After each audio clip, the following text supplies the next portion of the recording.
ahí en Tito capítulo 3 y los versículos del 8 en adelante. Dice la palabra de Dios: palabra fiel es esta, y en estas cosas quiero que insistas con firmeza, para que los que creen en Dios procuren ocuparse en buenas obras. Estas cosas son buenas y útiles a los hombres, pero evita las cuestiones necias y genealogías y contenciones y discusiones acerca de la ley, porque son vanas y sin provecho. Al hombre que cause divisiones después de una y otra amonestación, deséchalo, sabiendo que el tal se ha pervertido y peca y está condenado por su propio juicio. Cuando envíe a ti a Artemas o a ti Tíquico, apresúrate a venir a mí en Nicópolis, porque ahí he determinado pasar el invierno. A Zenas, intérprete de la ley, y a Apolos, encamínales con solicitud, de modo que nada les falte, y aprendan también los nuestros a ocuparse en buenas obras para los casos de necesidad, para que no sean sin fruto. Todos los que están conmigo te saludan. Saluda a los que nos aman en la fe. La gracia sea con todos vosotros. Amén. Mire cómo inicia, hermanos, este pasaje bíblico, ya la parte final de esta carta, diciendo palabra fiel. Cuando nosotros vemos este pasaje bíblico, incluso vemos la carta de Tito, se refiere y habla mucho acerca de las buenas obras. Y en esta parte podemos afirmar el tema central, como hemos estado viendo, es la sana doctrina. Y la sana doctrina promueve las buenas obras. Promueve para que el cristiano haga buenas obras. Dice ahí, palabra fiel es esta. ¿A qué se está refiriendo con palabra fiel? Una palabra digna de confianza, es decir, algo fundamental en la fe cristiana.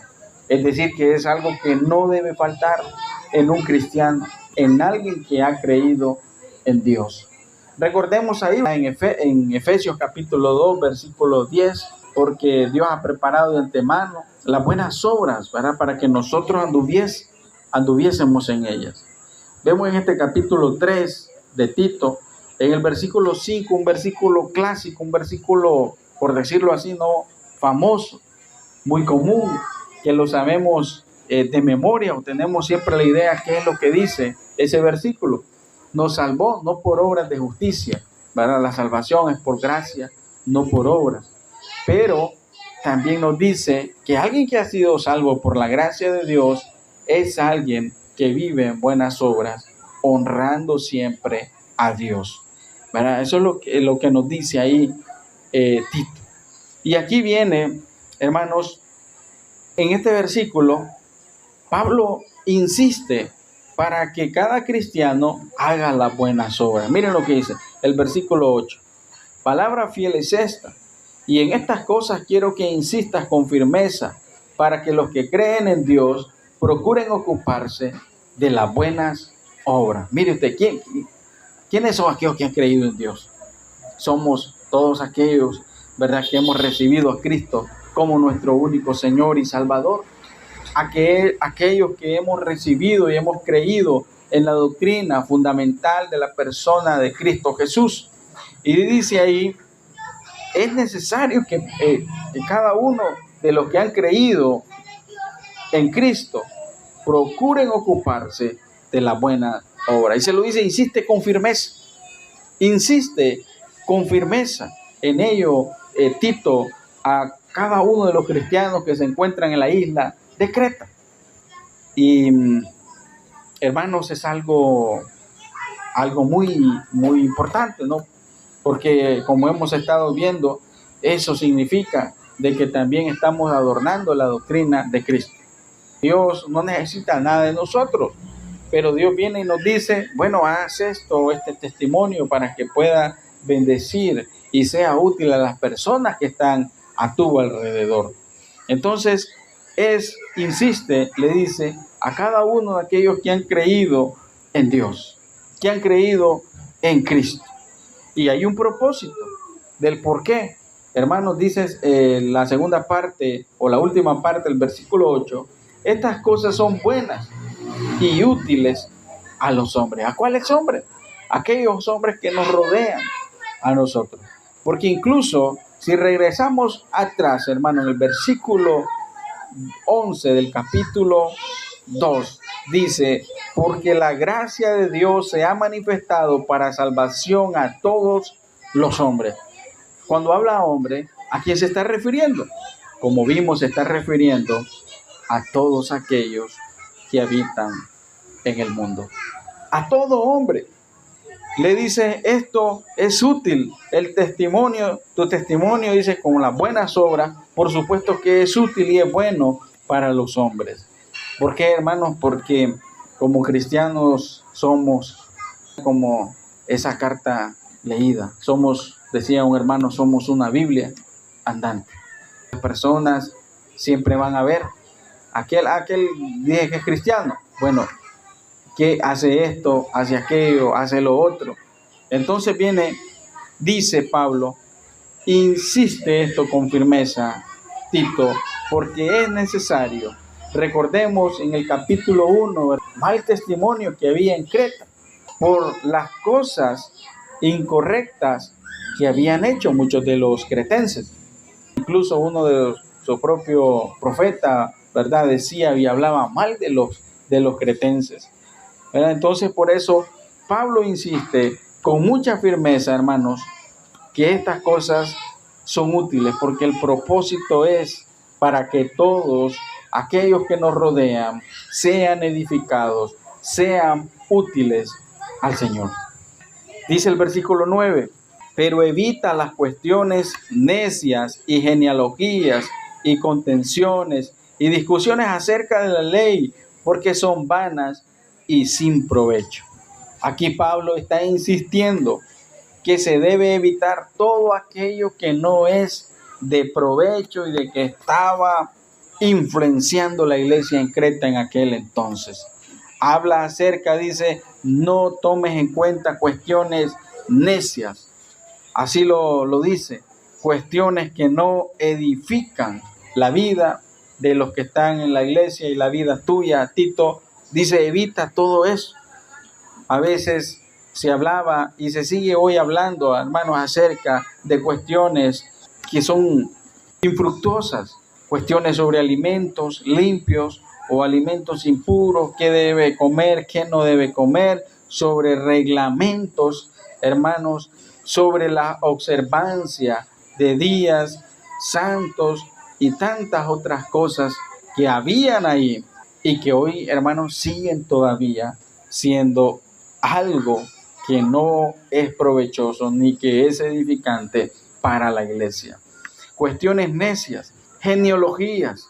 Cuando hablamos de genealogía estamos hablando de rastrear generaciones.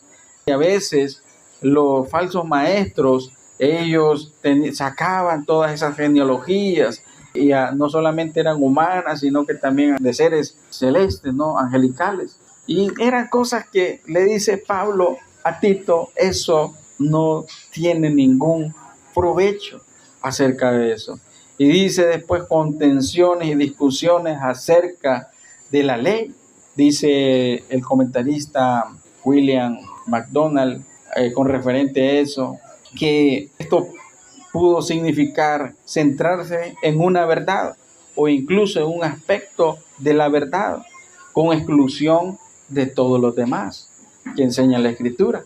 La palabra de Dios dice, hermanos, que debemos predicar y recibir todo el consejo de Dios. Toda la Escritura, desde Génesis hasta Apocalipsis. Porque de Génesis hasta Apocalipsis la Escritura habla ¿de quién? De Cristo Jesús. De Cristo Jesús. Alegorizar las Escrituras hasta el absurdo, dice el comentarista William MacDonald. Habla acerca de sutilezas teológicas que no edifican a nadie, de cuestiones, de detalles, de cosas, hermanos, que solo sirven a veces para discutir, pero que no edifican a nadie, dice. También dice apartarse de la palabra a caminos políticos y campañas cristianas contra esto, contra lo otro. Y termina diciendo, qué tragedia malgastar nuestro precioso tiempo en estas cosas mientras todo el mundo está pereciendo.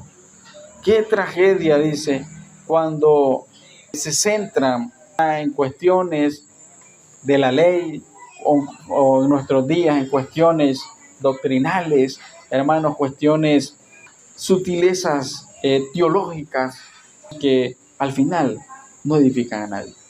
Hay mucha, a veces, división, a veces entre doctrina, entre cristianos, que no traen una edificación, a la iglesia.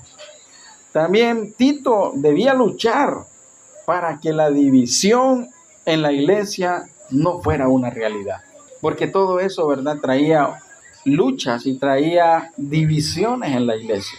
Cuando los falsos maestros, los gnósticos, trataban de influenciar, trataban de combinar y mezclar la enseñanza de la palabra de Dios con esas doctrinas gnósticas. Dice el versículo 10, al hombre que cause divisiones después de una y otra amonestación, deséchalo, sabiendo que el tal se ha pervertido y peca y está condenado por su propio juicio. Entonces, estamos hablando, dice, al hombre que cause divisiones. La división dentro de la iglesia es un motivo, dice, para amonestación y desechar. Hermanos, y miren lo que dice el concepto que Pablo, que la Escritura tiene ahí en 1 Corintios, capítulo 3, versículos del 1 al 9, vamos a leer, con respecto, hermanos, al tema de la unidad, de la no división dentro de la iglesia.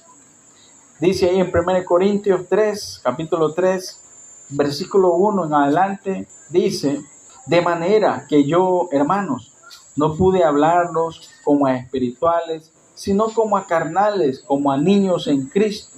Os di a beber leche y no vianda, porque aún no erais capaces, ni soy todavía, porque aún sois carnales, pues habiendo entre vosotros celos, contiendas y disensiones, no sois carnales y andáis como hombres, porque diciendo el uno, yo ciertamente soy de Pablo, y el otro, yo soy de Apolo, ¿no soy carnales? ¿Qué pues es Pedro? ¿Qué pues es Pablo? ¿Y qué es Apolo? Servidores por medio de los cuales habéis creído, y eso según lo que a cada uno concedió el Señor.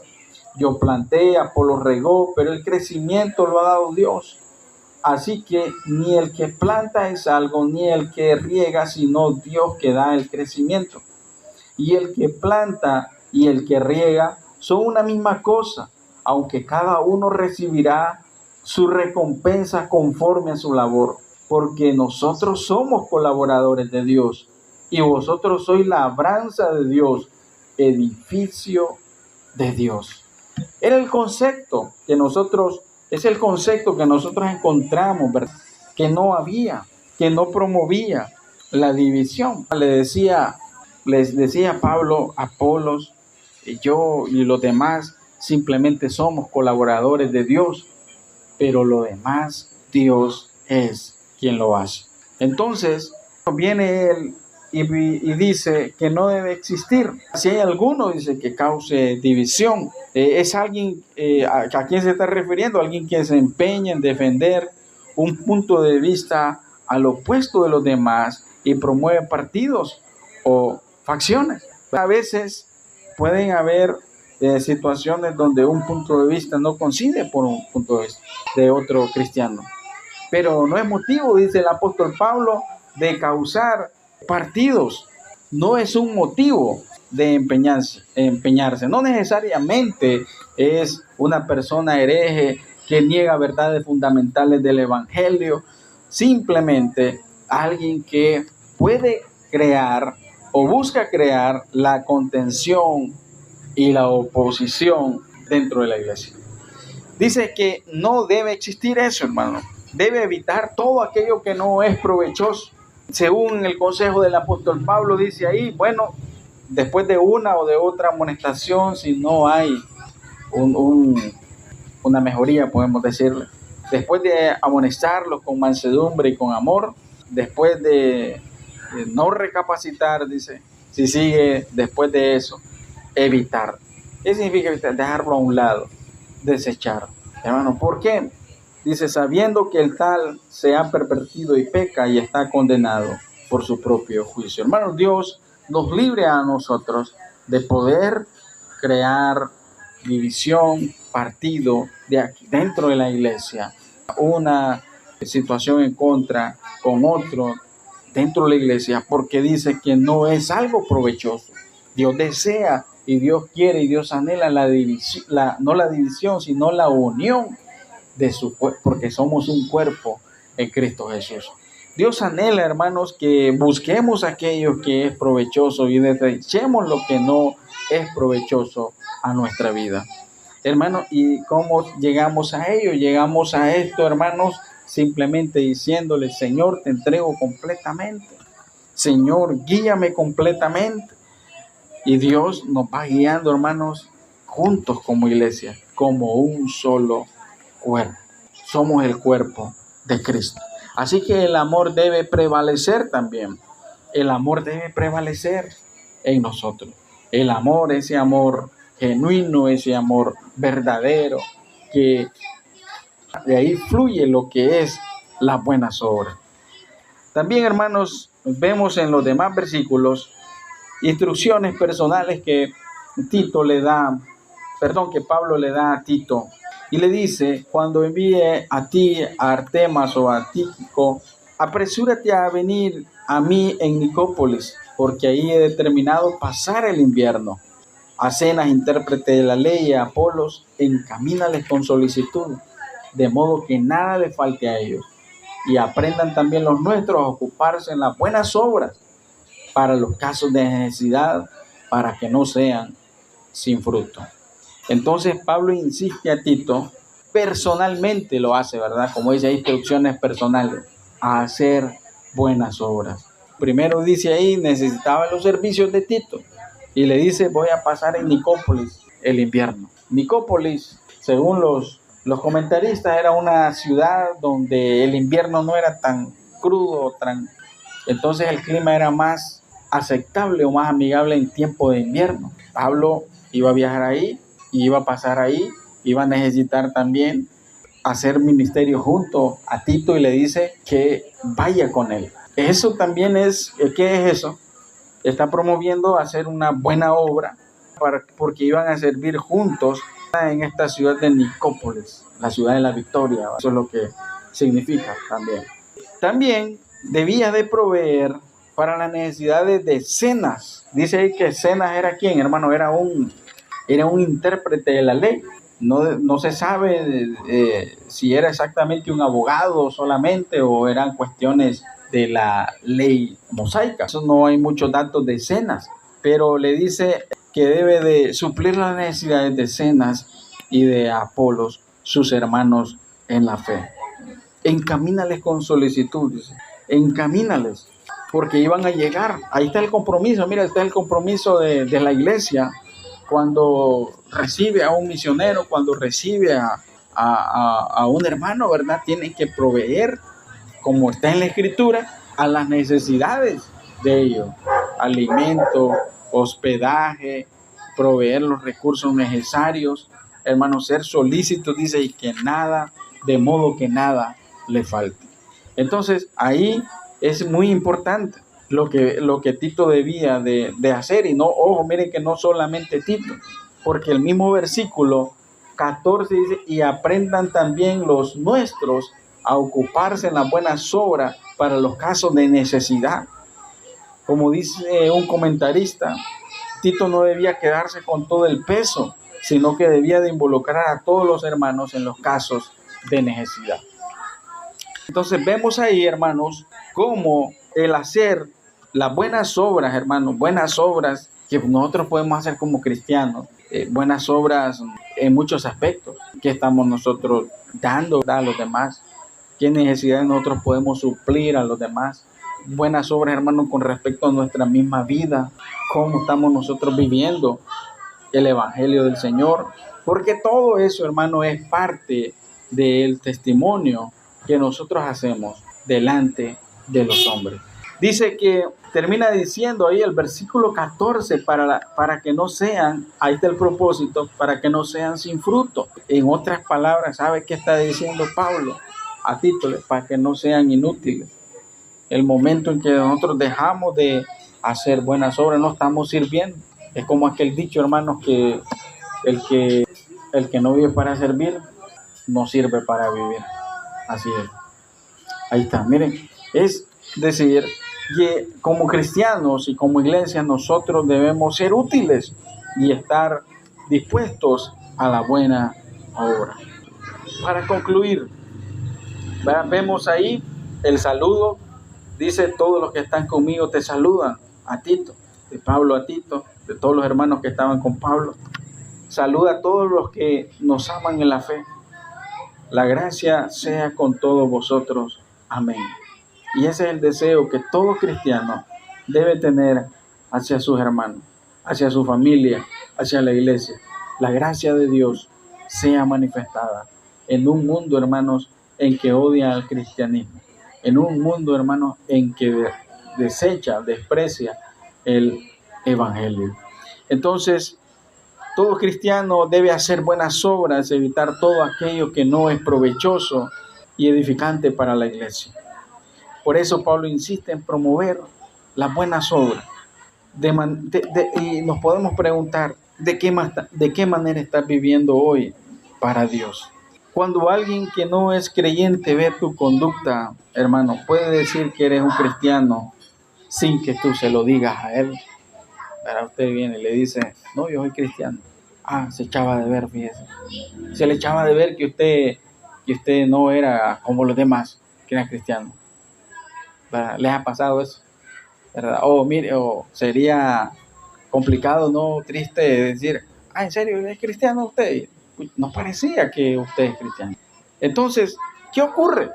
Hermanos, cuando alguien que no es creyente ve nuestra conducta, nuestras actitudes, hermanos, ¿verdad? Es bien complicado en un mundo, ¿verdad?, lleno, hermanos, de maldad y de pecado. Pero como cristianos, hermanos, nuestra conducta debe ser una conducta que siempre honre a Dios. Honremos a Dios. ¿Cuáles son las últimas buenas obras? Piense usted, hermano, en las últimas buenas obras que usted ha hecho para el Señor. Y usted ha hecho para algún hermano. Para algún hermano que ha estado en necesidad. ¿Qué buena obra ha recibido usted de parte de algún hermano o de algunos hermanos? Eso es reconfortante también, las buenas obras, al hacerla y al recibirla. Nos da consuelo. Pidámosle a Dios hoy que nos llene de su Espíritu Santo para que puedan ser un creyente que pregona su verdad con las personas, porque pregona su evangelio con las personas que nos rodean, siendo alguien útil que edifica a los demás. Edifiquemos a los demás con nuestra vida, con nuestra conducta, con todo aquello que Dios nos da la oportunidad de poder hacerlo. Así que sigamos adelante. La sana doctrina promueve las buenas obras, y que la gracia de Dios sea con cada uno de nosotros. Padre, gracias te